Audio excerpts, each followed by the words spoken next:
ক্ষমতাচ্যুত প্রধানমন্ত্রী শেখ হাসিনার বিরুদ্ধে আন্তর্জাতিক অপরাধ ট্রাইব্যুনাল মৃত্যুদণ্ডের রায় দিয়েছে। এই রায়ের পর রাজনৈতিক অঙ্গনে বড় প্রশ্ন উঠেছে, এতেই কি থেমে যাচ্ছে শেখ হাসিনার 4 দশকব্যাপী রাজনৈতিক যাত্রা, নাকি ইতিহাসের অন্য কোনো নজিরের মতো ফিরে আসার সম্ভাবনা এখনও রয়ে গেছে? বিশ্ব রাজনীতির ইতিহাস বলছে, ক্ষমতাচ্যুতি, বিদ্রোহ, গণ অসন্তোষ বা সামরিক সংঘাতে অনেক শাসকই নিজেদের দেশের আদালতে মৃত্যুদণ্ডের মুখোমুখি হয়েছেন। কেউ রায়ের পর দ্রুত মৃত্যুদণ্ডে দণ্ডিত হয়েছেন, কেউ পালাতে সক্ষম হয়েছেন, আবার কেউ নির্বাসনে থেকেও রাজনৈতিকভাবে ফিরে এসেছেন। তবে এই ধরনের ঘটনার সংখ্যা খুবই সীমিত। আওয়ামী লীগের ভেতরে এখনও বিশ্বাস রয়েছে, ইতিহাসে 2 নেতার পথ শেখ হাসিনার জন্য উদাহরণ হতে পারে, যদিও বাস্তবে এই নজির অনেক বিরল। আধুনিক চীনের জনখ্যাত সান ইয়াত-সেন ছিলেন একটি ব্যতিক্রমধর্মী রাজনৈতিক চরিত্র।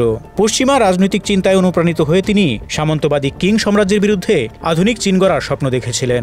1895 সালের ব্যর্থ গুয়াংজু বিদ্রোহের পর তাকে দেশ ছাড়তে হয় এবং মৃত্যুদণ্ড দেয়া হয়। তখন অনেকেই ভেবেছিলেন সান ইয়াত-সেনের রাজনীতির এখানেই পরিসমাপ্তি, কিন্তু তার কূটনৈতিক প্রজ্ঞা, ব্যক্তিগত সাহস এবং আন্তর্জাতিক সমর্থন তাকে আরও বৃহৎ পরিসরে পরিচিত করে তোলে। 1896 সালে লন্ডনে তাকে অপহরণ করা হলে ব্রিটিশ সংবাদ মাধ্যম ও জনমতের চাপ কিং সরকারকে বিব্রত করে এবং তাকে মুক্তি দিতে বাধ্য করে। সেই ঘটনায় সান ইয়াত-সেনকে বিশ্বমঞ্চে শক্তিশালী করে তোলে।